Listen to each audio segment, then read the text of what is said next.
Welcome to our GZK podcast, the podcast of Goethe-Zentrum Kampala. We thought of having this series to have a closer look at the projects we are currently funding and also to look more into the small project grants we are also offering. So, Goethe-Zentrum Kampala is offering funding for locally based projects in different fields of art and culture. Um, and there are always three selected applicants in 1 year. And they will be granted with 2 million Ugandan shillings. And usually, this process of the project, we also have a look at it and we talk to the artists. And we realize that usually this is happening behind the scenes, so no one is really aware what's going on. So we thought of using this opportunity now where a lot is going on online to also share it with our followers and with the audience.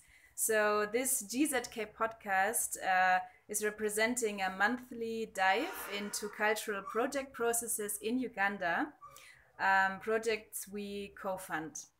And today we have Naseeba with us. Welcome. Thank you. Naseeba Bagalaaliwo. She got the small project grant last year in December 2019. And she's currently working on the project of a film project called Scalp Deep. And I don't want to say much. I also would like you to introduce yourself first, because people maybe don't know who's sitting in front of me, so that we have a closer image. And I would just like us to chat about the project and also about the process. Okay, so my name is Naseeba Bagalaaliwo. Thank you, Sina. I'm from Uganda. I was born and raised here, and I'm new somewhat to the art world or the filmmaking world, although because I have a background in law and politics, but I've always had an interest in the creative side of filmmaking, art, and culture. And so that's a bit about me. Mm-hmm. That's nice. So, regarding films, is it your first project or? Well, when I was at university, I've initially made like a one small kind of short little film about like a musician, well, really a guitar restoration gentleman. And so, but it's not something I ever showed to anyone. It was just a little private project that I did on my own. So really this project is my first foray into like real filmmaking as a project for my own, which I've developed the concept for myself. Although I've had media experiences working in the United Kingdom for different film production companies and a script development assistant and in the publishing world and here in public relations. Yeah. So that's my media experience. But as a filmmaker, I don't even know if I can call myself a filmmaker officially yet. Yeah. So I guess the difference with this project is that it's like your own thing. It's like your baby, and you're putting all the effort in it, and no one there's no agency from outside who's saying like, yeah, we want this and that. Please give it to us, the solution. But you are like really having your own project in it. And we haven't talked about what is the project actually, and maybe you can tell us more about Scalp Deep. So I have a film which I have. So my initial concept was to make a documentary about women in Africa, but in relation to femininity and hair, and how our hair can dictate, or does it dictate, our identity, or how do we see ourselves as feminine if our hair is a big part of it. Because as you see, it's very visible. It's one of the things that defines a lot of women and their beauty is how the length of their hair, or what their hair even looks like, the texture. And especially with African women, where we see people with short hair, women with short hair, but is that inherent to our society, or is it something also that was kind of imposed upon us? Because we also have these rules in schools, for example, here in Uganda, where young girls are forced to cut off their hair because of vanity, or because they think they're unable to maintain it and to study. So I decided I would explore kind of femininity and gender stereotypes and beauty through a documentary here in Uganda, but looking at it through the lens of African women and their hair. And where's that inspiration coming from? Well, it was partly also part of my own experiences, because as I was growing up through school, I actually didn't go to a school where we're required to cut our hair off, but it was always a personal choice I made while I was at school. And also I went to school abroad, and doing that as well, it was kind of jarring to people. A lot of the time I was confused as being a boy, even though you're wearing a skirt, and people would say, sir, excuse me, stop you from going into a bathroom because your hair was so short, and it was such a foreign concept there. But then also on the reverse side, people here were fretting not being able to have their hair. Like my sisters went to school where they were asked to cut their hair off.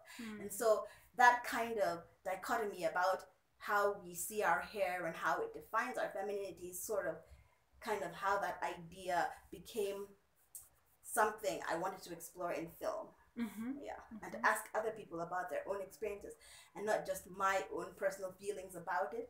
And yeah, so that's how that developed.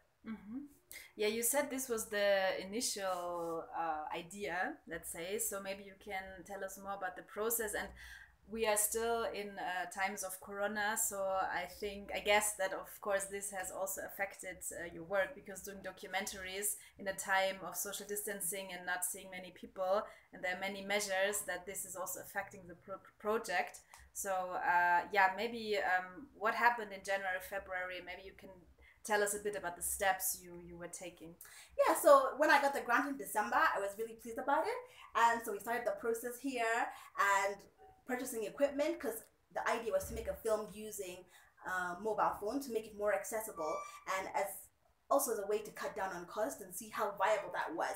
Because all the time you hear about people in Africa or around the world being told, oh, you can make your film, just use a mobile phone, you have all the technology you need. So I wanted to say, well, how easy is that and how viable is it?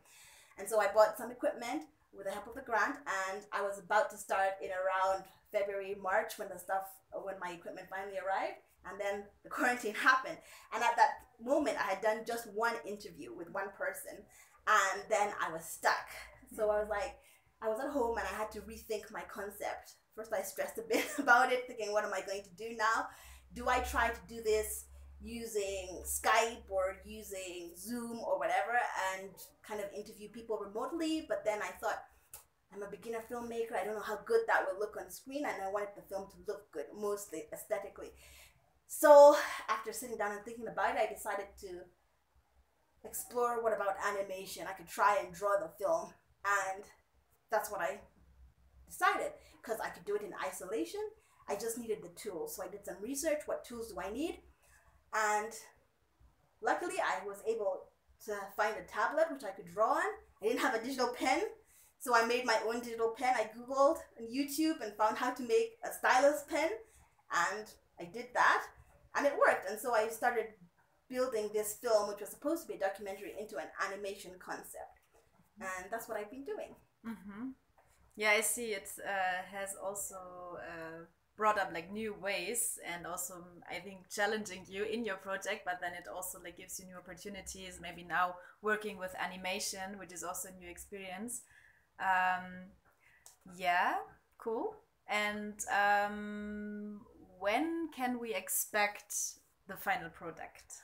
Well, I'm hoping to be able to release it in the next couple of weeks. So right now, at the moment, I'm working on sound. I've got most of the drawing done, which took a very long time, because as you know, in animation, you have to go frame by frame by frame. And so next couple of weeks, hopefully you'll be able to see our finished work product, but I'll hopefully build on that a bit later to add well, what I was thinking to do was to add more of the personal interviews, the people who I was intended to interview, and add their voices to that documentary in some kind of visual way within the animation film, and turn it more into an animated documentary as opposed to just a kind of a narrative film. So it's a work in progress, but we'll have like a final product in the next couple of weeks. Yeah. Great, that sounds amazing. I'm now also asking myself, because you wanted to do a documentary in the beginning, that I guess that meant that you use the interviews of the people as the plots, let's say, something like that. So now with the animation, what do you use as plot? Yeah, so that was kind of rushed, because almost I did this backwards. I started drawing first because I had ideas in my head. And so I started drawing those ideas, and then I decided to build a narrative around those ideas. So I said, so how did I feel when I cut my hair, and when I had these reactions from people, oh, well, it will grow back, or, and so those were like kind of the initial gems of when I started drawing. So I started drawing for example, an unhappy person. I drew the process of just cutting your hair off. I did little seeds, kind of this historical context of being in school and having to have your hair cut, and the thoughts on that were people with short hair were disciplined and were hardworking at school, where girls with the long hair were vain. So those are kind of the initial ideas that I drew, and then I started to try and build and fill in to build a story around that and those kinds of feelings. Mm-hmm. Yeah. Wow, I'm really looking forward to see it, because there's so much. I don't know. I mean, also a topic that has been discussed a lot in the last years. I think there also has been like a short film, an animation film that won a prize. Where I don't know if you know this short film, where a guy was like trying to cut the girl's hair, and he was like really overwhelmed with it, and the girl was trying to help him. Like both were black, and like they also had this situation. It was about hair. It was about femininity, but also like the father tried to help his daughter to comb the hair and to do something out of it.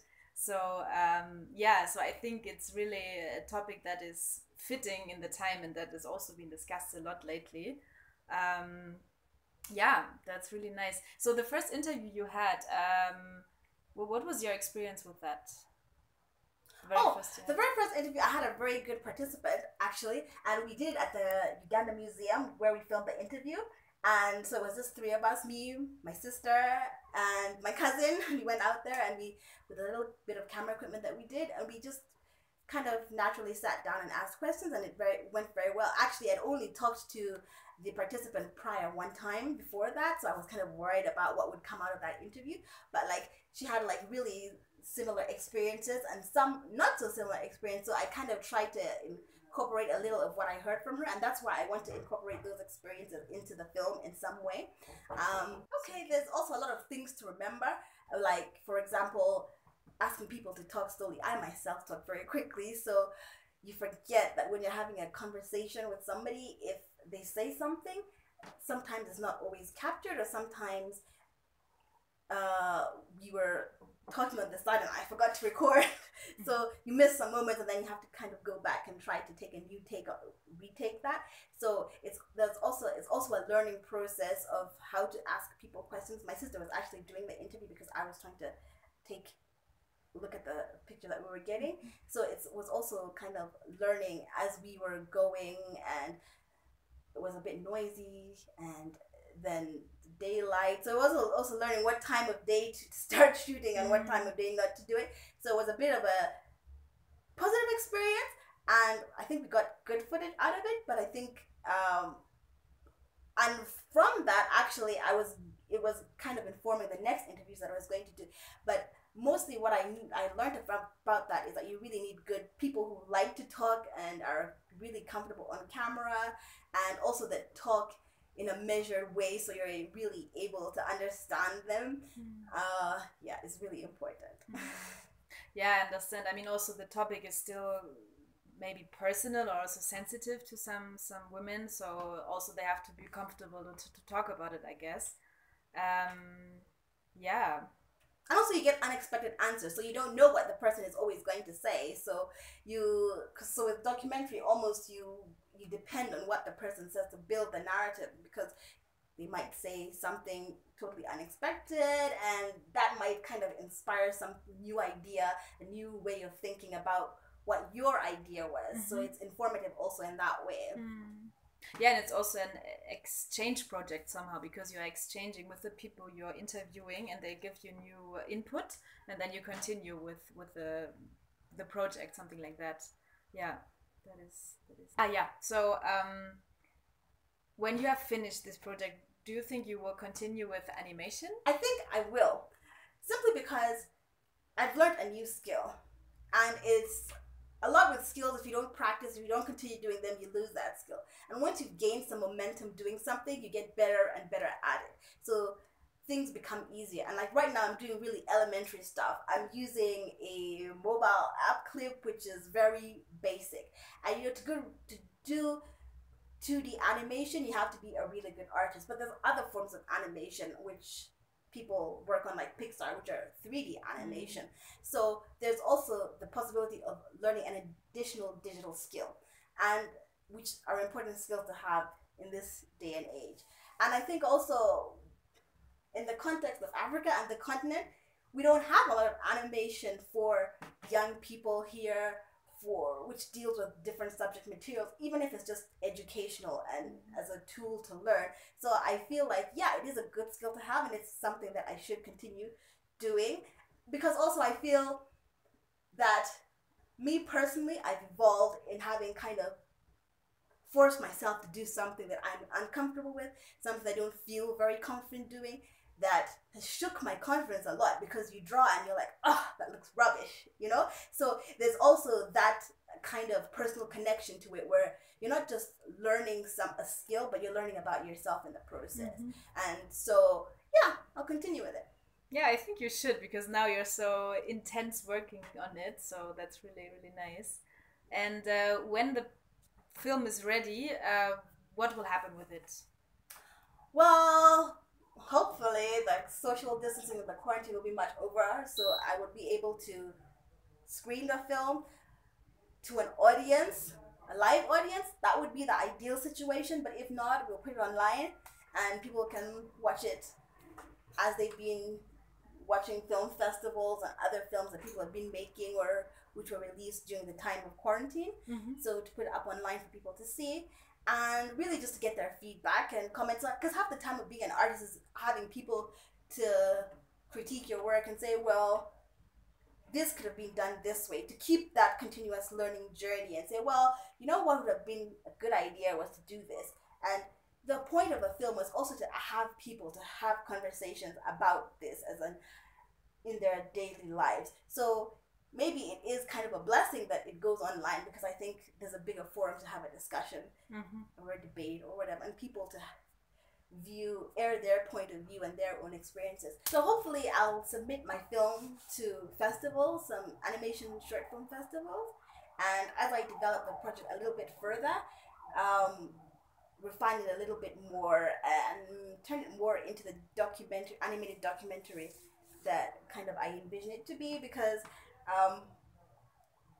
during the process of making the film, one of the things I tried not to, I know earlier you talked about Hair Love, the film. Hair Love, that was the title. I didn't know the title. Yeah, and Hair Love. And actually, I'd seen Hair Love prior to having the idea of making an animation, and I thought before I started my film, I thought, should I watch it? And I thought no, because one of the things as maybe working in the creative field is sometimes you can get inspired by other people's work, but sometimes it's also demoralizing to see how good it is and then think, oh man, is it worth even continuing with this project? Or the idea is stuck in your head that you cannot think freely anymore. Yeah, exactly, right. So creative input is sometimes very good, like at the very beginning of a project when you're ideating and trying to think of concepts and trying to kind of fill in kind of vague things. But when you have like now the concept and you're trying to execute it, kind of people's feedback can, if it's not positive, can be very negative and have a bad impact on your film. And I've had kind of that experience, because actually my sister is a much better artist than I am. She did art at school, so she's very good at drawing.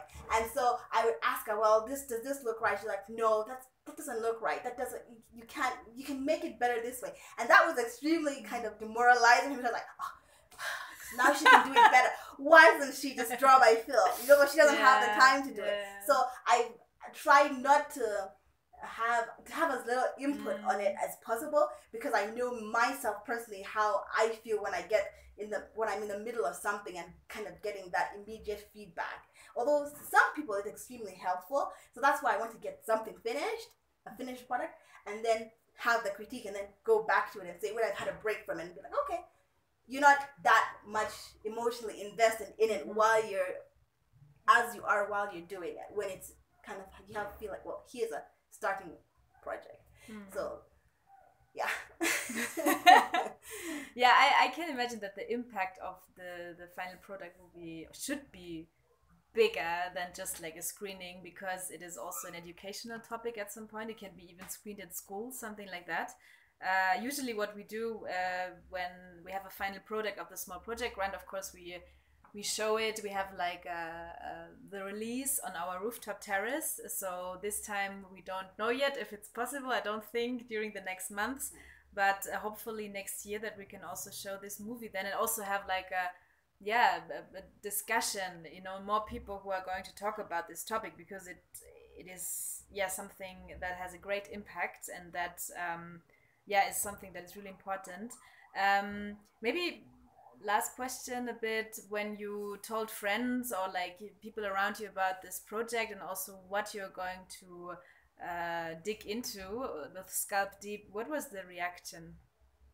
Well, interestingly enough, my twin sister said, "Oh, it's a great idea because we've talked about it a lot before, and it's something you've been talking about doing but never actually executed. So yeah, this is the time you've got the grant, execute it." That was the first thing. So I got a lot of positive reaction and to just say, "Yeah, go ahead, do it, do it, do it, do it." But then at the same time, it was really hard to find participants.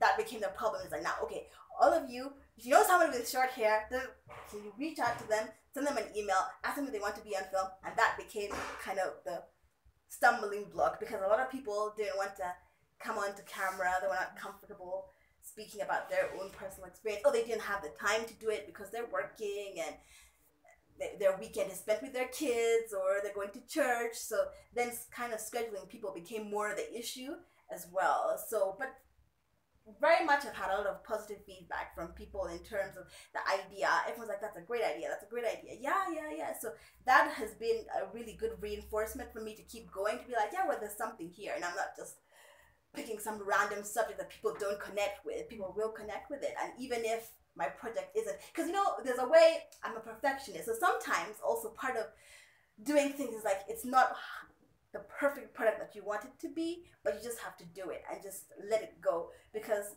if you don't, you'll never learn, and you always just keep it to yourself, and then, well, what was the point of doing it in the first place? So there's also a bit of that encouragement that has come from people. Say, well, just let it go. You know, you learn to let go of a project, because it's not like I haven't started other things. Then I felt like, no, they're not good enough, they're not good enough, they're not good enough. So this has kind of been an opportunity to get that out of my system. Mm-hmm. And be more confident about presenting kind of your artistic vision. Mm-hmm. Yeah, even like kind of saying you're a filmmaker, saying you're an artist, because now I'm an animator, but kind of you still feel fraudulent. Yeah. Kind of describing yourself in that way. So it's also adopting new language. Mm-hmm. Yeah. So you would define yourself more like a creative artist then, or do you like to go into some field specifically? Well, specifically, I think I'm a TV buff. If I were to describe myself, like, I'm a TV buff, I'm kind of a documentary buff, I'm like a creative inspirator, maybe. Mm-hmm. Is a term. Nice. Okay, maybe a more personal question, like, because you really have some great experiences in media, and also you've been to the UK, and you've been like part of some scholarships, also of Robert Bosch Stiftung, the Africa Commed Fellowship. What is your, maybe that sounds cheesy, but say, what's your dream? Where do you want to see yourself in 5 years? My dream, should I say it out loud? Because sometimes you say it out loud and then you feel you're held to it, because if you don't achieve it, then you're a failure. So, okay, ideally would be to work in television, and more specifically to work in television related to the African continent, because this is my home, this is where I live, this is where I grew up, this is what I'm connected to. So, but in the space of creating television, I guess ideally you want to work for something like Netflix, because a lot of the time I see content on television and I'm like, things that annoy me, like, for example, you watch films like, not to put down Black Panther, but Black Panther, and they have this kind of overarching, globalistic, African, Afro-punk, sci-fi vibe, which I've never connected to. But there's also these accents, which is kind of Pan-African, and I'm like, who talks like that? That is either a Nigerian accent, that is either Ghanaian accent, and you get an accent. So there's small little things that can be improved upon, and also sometimes the ideas that come out of television and the media industry here are very limited, and sometimes that's limited because of funding, but also because funders want certain types of narratives coming out of Africa. So ideally it would be